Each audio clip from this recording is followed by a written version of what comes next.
Wie wird die Welt zu einem besseren Ort? Und wir wollen gleich miteinander in den Bibeltext gehen.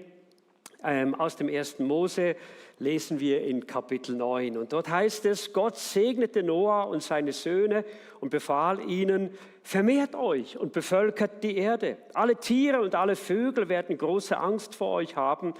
Ich habe alle Tiere, auch die Fische, in eure Hand gegeben. Ihr könnt euch von ihnen ernähren wie von Gemüse, Getreide und Obst. Doch ihr dürft kein Tierfleisch essen, in dem noch Blut ist. Jeder, der einen Menschen tötet, ob Tier oder Mensch, soll meine Rache erfahren.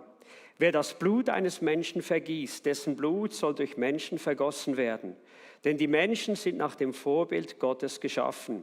Ihr aber sollt viele Kinder bekommen und die Erde wieder bevölkern. Manche Nationen müssen das heute neu hören. Dann sprach Gott zu Noah und seinen Söhnen, ich schließe einen Bund mit euch und euren Nachkommen, mit allen Tieren, die mit euch auf dem Schiff waren, den Vögeln, den zahmen und den wilden Tieren, mit allen Lebewesen auf der Erde. Ich gebe euch das feste Versprechen, niemals mehr durch eine Flut die Erde und alle Lebewesen zu vernichten. Und Gott sprach, ich gebe euch ein Zeichen als Garantie für den ewigen Bund, den ich mit euch und allen Lebewesen schließe. Ich setze meinen Bogen in die Wolken. Er ist das Zeichen meines unumstößlichen Bundes mit der Erde. Jedes Mal, wenn ich Regenwolken über die Erde schicke, wird der Regenbogen in den Wolken zu sehen sein. Dann werde ich an meinen Bund mit euch und mit allem, was lebt, denken. Niemals mehr wird eine Flut alles Leben auf der Erde vernichten. Wenn der Regenbogen in den Wolken steht, werde ich ihn ansehen, um mich an den ewigen Bund zu erinnern, den ich mit allen Lebewesen auf der Erde geschlossen habe. Als würde Gott eine Erinnerung brauchen. Ich glaube, er erinnert sich, damit wir uns daran erinnern. Und Gott sprach zu Noah, ja, dies ist das Zeichen meines Bundes, den ich mit allen Geschöpfen auf der Erde schließe. Lass uns noch mal kurz beten. Herr Jesus, an diesem Tag lesen wir aus dem ewigen Wort Gottes und wir lesen über diesen großen Bund, den du mit Noah und mit der ganzen Welt damals geschlossen hast. Und ich bete, komm Geist Gottes und führe uns heute tiefer in deine Gedanken, in den Gedanken, wie diese Welt zu einem besseren Ort wird. Und Herr Jesus, ich bete, dass du auch in diesem Gottesdienst durch die Reihen gehst. Und Herr, du hast der Kirche den Auftrag gegeben, das Evangelium zu verkünden, die Kranken zu heilen, Menschen zu befreien im mächtigen Namen von Jesus. Und das wollen wir auch heute nach der Predigt tun. Wenn wir ins Abendmahl gehen, wollen wir deine Heilungskraft, deine Befreiungskraft und deine Rettungskraft miteinander in Anspruch nehmen und sehen, was du Großes auch tust und tun wirst an den Menschen. Amen. Amen. Ja, worum geht es eigentlich in unserem Text? Es geht letztlich um einen Neubeginn. Wir haben letzten Sonntag von der Flut gehört und Gott sagt hier zu Noah dieselben Worte, wie er damals zu den ersten Menschen sagte. Vermehrt euch, seid fruchtbar und vermehrt euch. Und er sagt ihnen damit, hör mal, ich schaffe einen Neubeginn, eine zweite Chance für die Menschheit nach der Flut. Und liebe Freunde, ich freue mich so ist Gott. Gott ist ein Gott der Neubeginne. Gott ist ein Gott, der ist nicht am Ende, wenn wir am Ende sind. Er ist nicht am Ende seiner Weisheit, wenn wir nicht weiter wissen, sondern Gott sagt, ich habe einen Plan. Und ich habe einen Plan, auch wenn deine Pläne versagt haben. Auch wenn du nicht mehr weiter weißt. Gott weiß weiter. Und das ist das Wunderbare auch hier drin. Und Gott ruft uns in diesen großen Plan hinein, den er mit der Menschheit hat. Und eigentlich in 3 Dimensionen. Und zwar in Bündnisse, die Gott selbst eingeht und in die er uns aufruft heute Morgen. Es ist dieser Bund zur Erde, dieser Bund zu unserem Nächsten und dieser Bund zu Gott. Diese 3 Bünde finden wir in diesem Text drin und Gott spricht von einem Neuanfang in allen 3 Bereichen. Und das Interessante ist, dass Gott einen Bund geschlossen hat mit dieser Erde. sagt Gott hier in unserem Text. Es heißt hier, und das ist unser erster Teil, man kann sagen, das ist der ökologische Teil in der Bibel. Alle Tiere und alle Völker werden Angst vor euch haben. Ich aber habe alle Tiere, auch die Fische in eure Hand gegeben. Ihr könnt euch von ihnen ernähren, wie vom Gemüse, Getreide und Obst. Und wir können uns für einen Moment fragen, ja, dieses Bündnis, heißt das, dass die Menschen die Erde jetzt einfach ausnutzen sollen? Nein, Gott sagt in unserem Text 5-mal in Vers 10, Vers 12, Vers 15, 16 respektive 17, ich schließe einen Bund mit euch, nicht nur mit den Menschen, sondern auch mit den Tieren und mit der Erde. Und wenn Gott ein Bündnis schließt, nach dem Sündenfall, bedeutet das für uns, es ist immer ein Bündnis der Rettung, ein Bündnis der Gnade, ein Bündnis zur Hilfe. Warum? Und zwar Gott macht Bündnisse mit uns Menschen bis hin zur Erde, um die Konsequenzen der Sünde erträglicher zu machen und die Bibel sagt uns eines Tages sogar aufzuheben. Und die Frage ist, was bedeutet denn dieses Bündnis? Dieses Bündnis, das Gott hier eingegangen ist. In Römer 8 heißt es, das ängstliche Harren der Kreatur wartet darauf, dass die Kinder offenbar werden. Ich weiß gar nicht, ob dir das bewusst war, bis zum heutigen Tag, aber die ganze Schöpfung wartet auf einen großen Tag. Sie wartet auf einen großen Tag. Das heißt hier, dass die Kinder Gottes offenbar werden oder dass Gott, die Kinder Gottes, Menschen, die in seine Gotteskindschaft geworden sind, dass das klar wird, dass es sichtbar wird und dass Gott diese retten wird. Denn, sagt er, die Schöpfung ist vergangen, ist unterworfen der Vergänglichkeit, ohne ihren Willen, sondern durch den, der sie unterworfen hat, doch auf Hoffnung. Denn auch die Schöpfung wird frei werden von der Knechtschaft der Vergänglichkeit zu der herrlichen Freiheit der Kinder Gottes.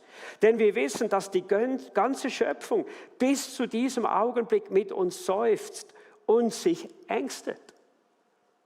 Ja, wir können es so sagen, die ganze Natur leidet und funktioniert nicht mehr richtig. Und zwar wisst ihr weshalb? Wegen uns Menschen. Wegen der menschlichen Sünde. Es sind wir, die die Natur ausgenutzt haben. Es sind wir, die den Bund mit Gott zerbrochen haben und das Unheil letztlich über diese ganze Welt auch gebracht hatten. Vielleicht kannst du morgen oder heute Nachmittag deine Katze oder deinen Hund anschauen und sagst, weißt du was, nicht du hast gesündigt, wir haben gesündigt. Nicht die Natur hat gesündigt, sondern es war der Mensch.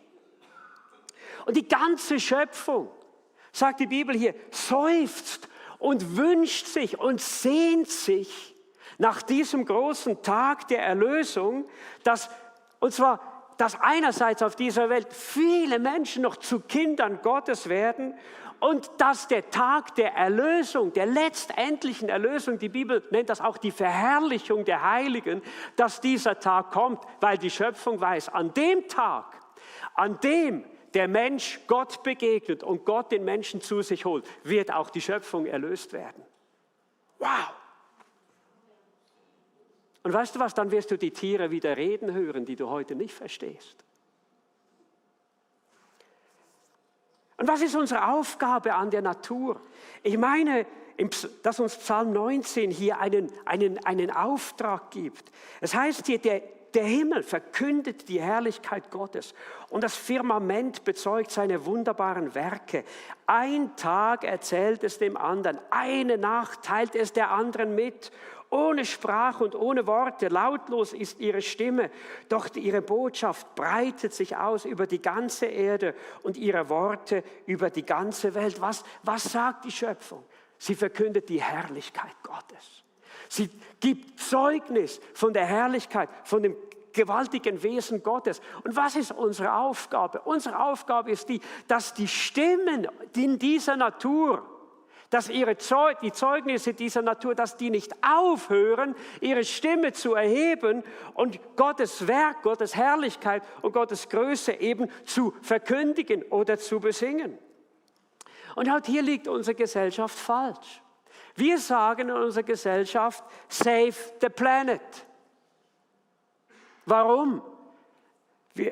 Wir wollen den Planeten retten, weil wir sonst die negativen Konsequenzen der Naturzerstörung und so weiter erleben. Aber die Bibel sagt das ganz anders. Es geht viel tiefer und sie sagt nicht save the planet, sondern sie sagt save the people. Save the people. Rettet die Menschen, denn die Rettung der Menschen führt zur Rettung des Planeten.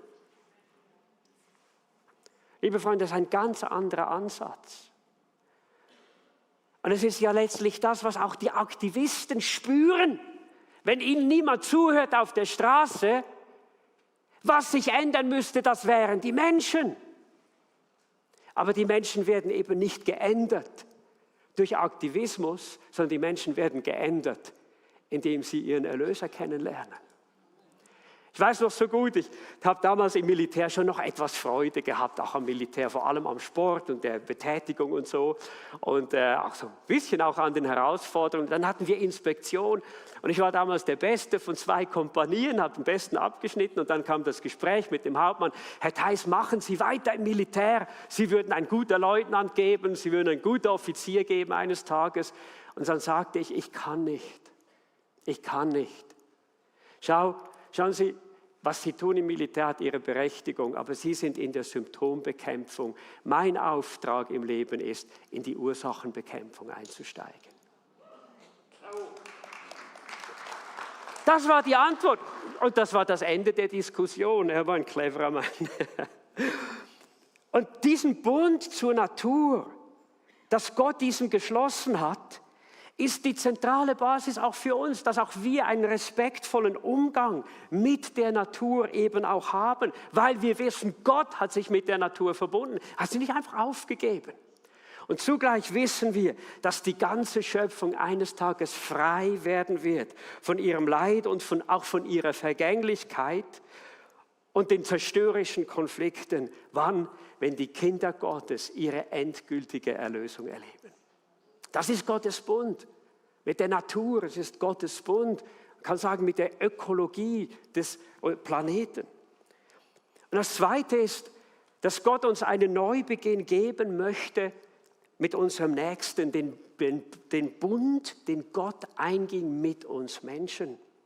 Und zwar in der Gerechtigkeit, die wir zueinander und dem Nächsten gegenüber eben auch zeigen sollen. Jesus oder Gott sagt es hier so, jeder, der einen Mensch tötet, ob Tier oder Mensch, soll meine Rache erfahren.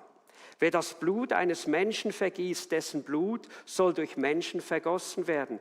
Denn die Menschen sind nach dem Vorbild geschaffen. Was das nicht ist, ist ein Grundlagentext für ein Rechtssystem im Staat.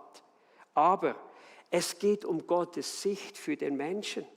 Egal ob jung oder alt, ob gebildet oder nicht gebildet, egal ob gesund oder mit einem Handicap auf dieser Welt.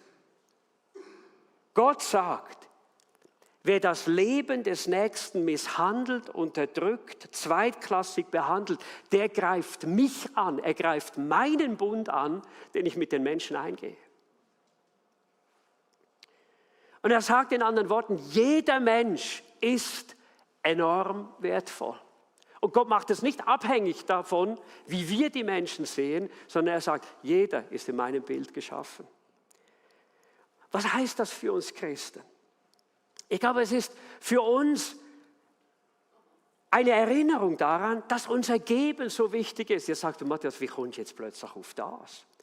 Aber schaut, unsere Finanzen, sei es für den Aufbau und den Betrieb der Gemeinde, ist so entscheidend, damit diese Botschaft Gottes bekannt und verkündigt wird. Damit diese Botschaft weitergegeben wird. Unsere Finanzen dienen mit, wenn die Botschaft, dass der Mensch erschaffen ist im Bild von Gott, dass es Bündnisse gibt, die Gott mit uns Menschen sucht, hilft mit, dass der Zerfall der Gesellschaft eingeschränkt wird und die Botschaft bringt Heilung, Erneuerung und Wiederherstellung für den Geist des Menschen, für die Seele des Menschen, ja sogar für den Leib des Menschen. Es bedeutet auch für uns, dass jede Art von Hilfe, jede Art des Dienstes am Nächsten enorm kostbar ist. Wenn wir unsere Kleingruppenleiter vorher gesegnet haben, dann tun wir das in dem Wissen, ihr Dienst ist enorm wichtig. Und deine Teilnahme ist enorm wichtig, dass wir uns Zeit nehmen füreinander. Dass wir sagen, wir beten miteinander. Wir lassen es nicht zu, dass der Zerfall dieser Welt einfach weitergeht, sondern nicht nur das, wir glauben nicht nur, dass wir etwas aufhalten können von dem, sondern wir glauben, dass durch Christus und durch die liebevolle Gemeinschaft untereinander, dass Gott Dinge wiederherstellen kann, die kaputt gegangen sind. Und es ist auch ein ganz entscheidender Bibelvers für die Permanenz der Ehe. Schaut, Gefühle in einer Ehe kommen und gehen. Wir verletzen und wir werden verletzt. Aber die Erkenntnis, dass der Nächste, dass mein Ehepartner geschaffen ist im Bild von Gott, bringt mich in eine ganz andere Ansicht von der Person. Führt mich zu einer Anerkennung der Ehre, des Wertes und der Würde eines jeden Menschen. Und wisst ihr, die Bibel, Gott sagt, hey, das ist mein Bund, das ist mein Bund. Was heißt das? Hör mal, wenn du deinen Nächsten, und wenn es dein Ehepartner ist, der dich vielleicht im Moment aufregt oder verletzt, ohne Würde und ohne Achtung behandelst, legst du dich mit Gott an.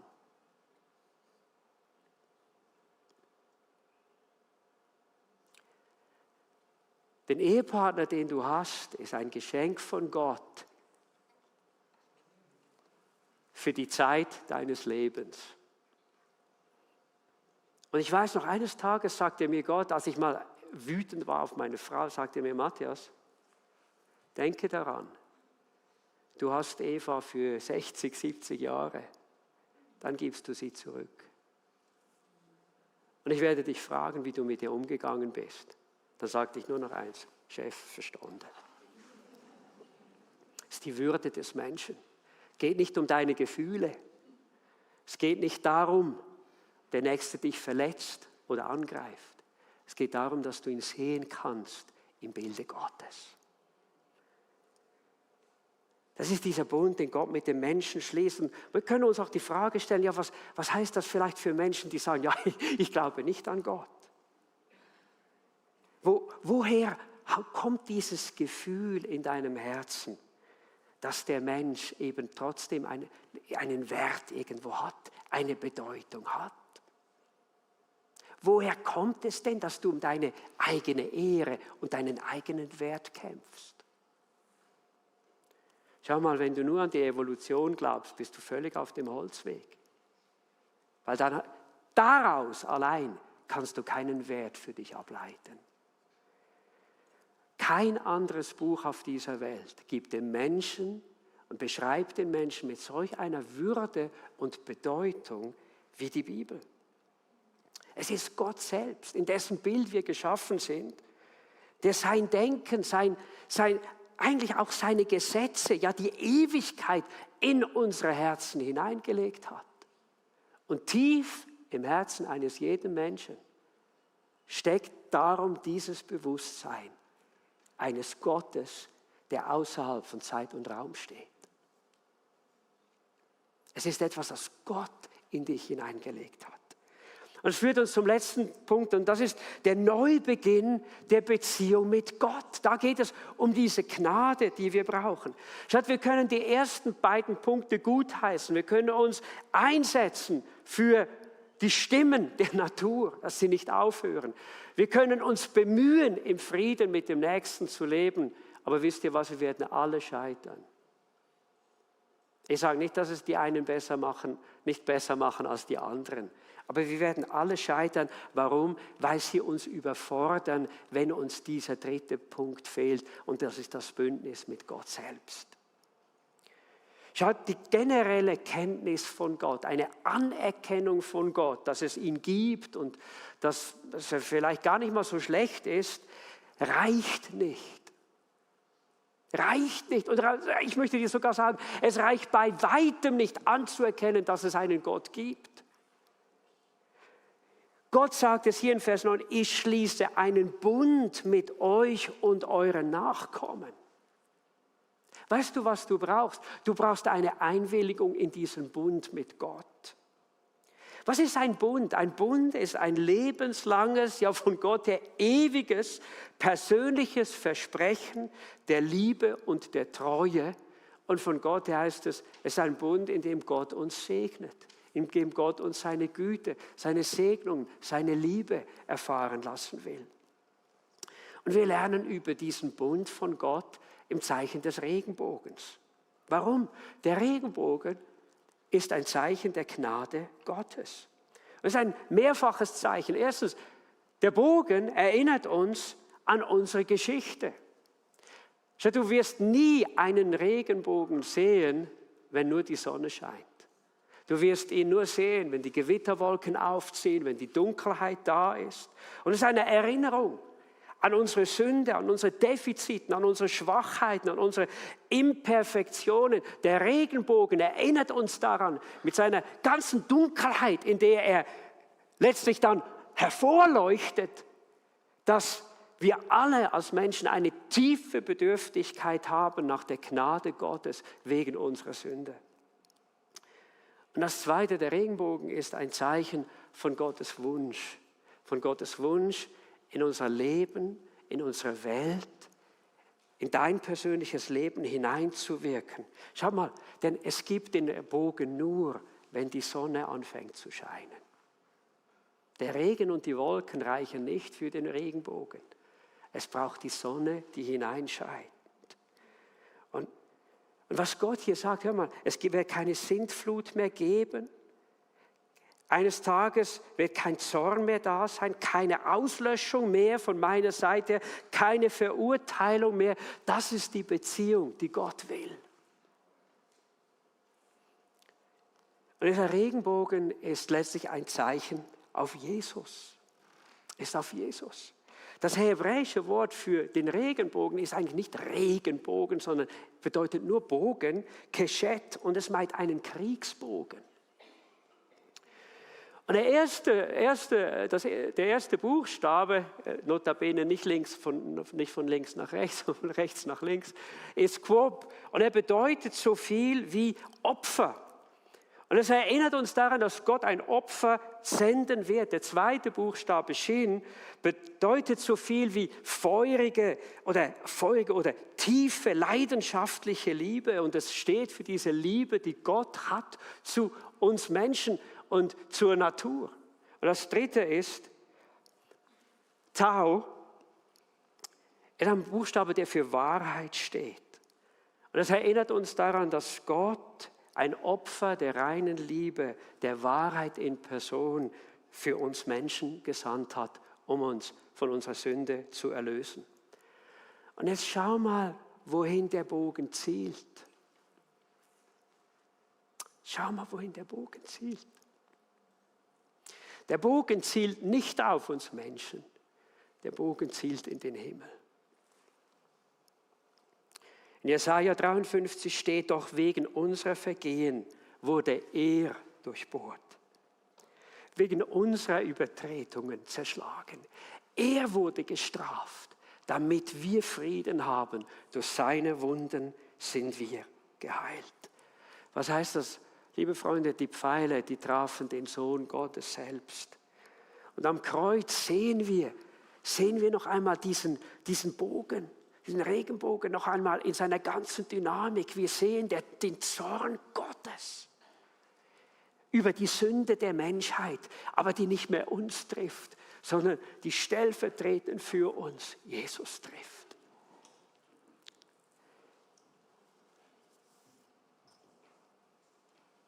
Und wir sehen diesen Preis, den Jesus dort bezahlt.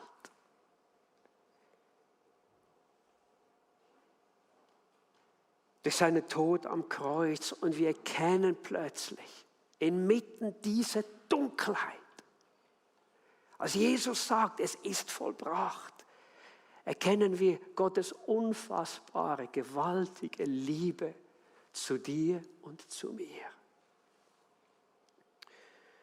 Und weißt du, das ist die Beziehung, die wir Menschen brauchen. Das ist die Beziehung, die du brauchst. Du bist mit deinem Nächsten, du bist mit dieser Welt überfordert. Aber wenn du Gottes Gnade erlebst, dann geschieht etwas. dann verändert sich etwas in deinem tiefsten Inneren. Wenn du nicht mehr nur für deine Ideale lebst, sondern wenn du lebst aus einem Erlebnis der Liebe Gottes, des Erbarmens Gottes, der Gnade Gottes, dann lebst du letztlich und kommst hinein in dieses Bündnis mit dem lebendigen Gott.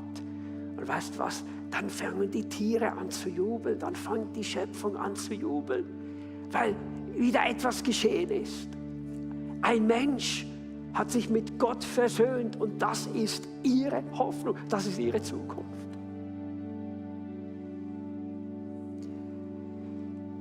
Dieser Bund von Gott, das ist seine Einladung, auch heute Morgen, wenn wir ins Abendmahl gehen. Es ist die Einladung Gottes zu einem Neubeginn.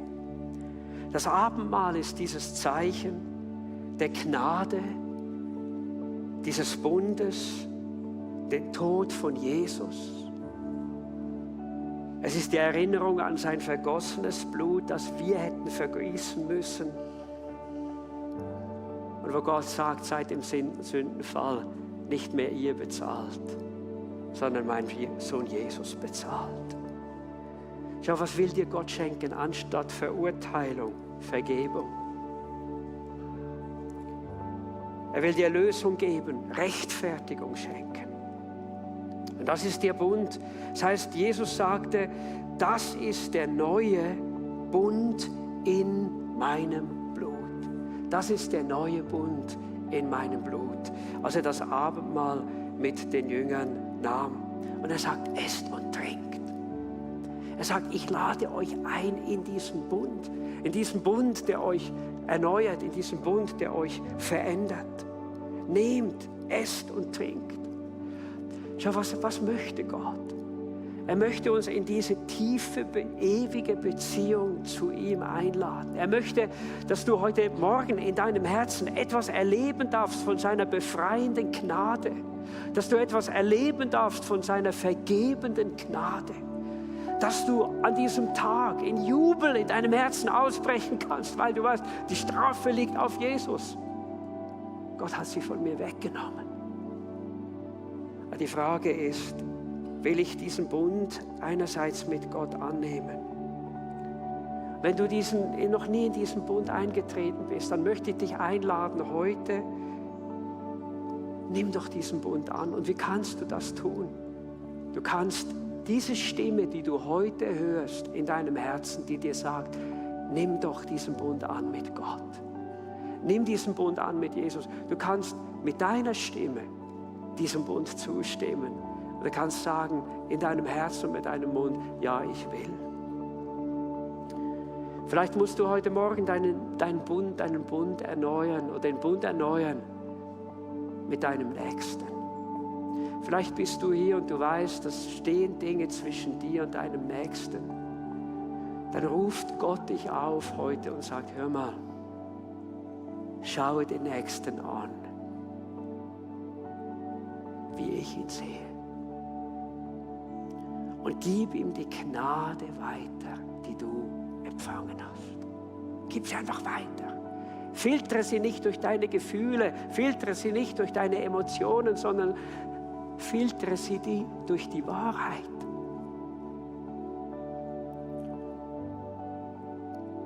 Vielleicht gehst du mit anderen Dingen in deinem Leben sehr nicht vernachlässigend um.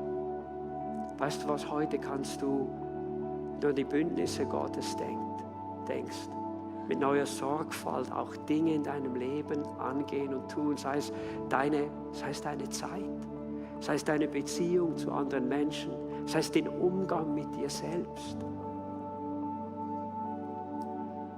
Gott lädt uns ein, seine Gnade zu erleben. Und wir gehen jetzt in dieses Abendmahl hinein und sagen dir, Herr Jesus, wir danken dir für diesen neuen Bund in deinem Blut, den wir an diesem Morgen feiern dürfen. Wir danken dir, dass wir in diesem neuen Bund durch den Glauben an Jesus stehen dürfen. Und wir wollen diesen Bund heute Morgen bewusst erneuern und sagen, Herr, wir sehnen uns nach dieser tiefen, verändernden, engen, nahen Beziehung zu dir. Wir sehnen uns nach dieser zentralsten Beziehung, die es gibt in unserem Leben, die Beziehung nach dir.